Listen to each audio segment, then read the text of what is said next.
Alright, so in this video I wanted to show you all the comparison between torsion bar keys. This is a stock key, this is a lift key, and this is a lowering key.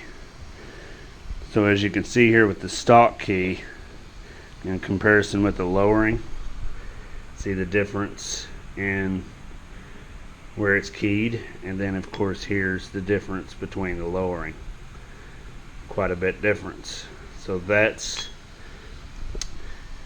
how you get the different lift height or lowering height with keys versus the normal keys. So pretty simple. They're just clocked differently.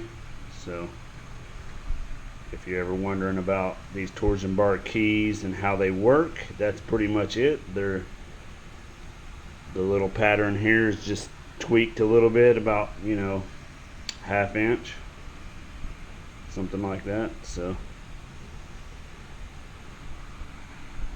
that should be it for the torsion keys. Nothing too crazy on those.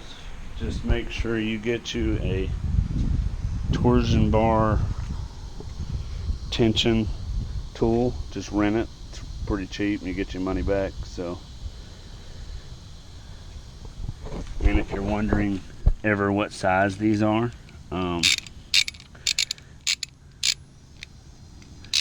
this one is, well, I guess the marking is wore off. But yeah, that does it for that. Alright, in this video you can see, just wanted to just show a demonstration, or not demonstration, but a visual of the difference in the torsion bar keys between a lifted key, a stock key, and then a lowering key. Because a lot of people don't, I guess, know the comparison between the keys and actually what they do when you slide them on. And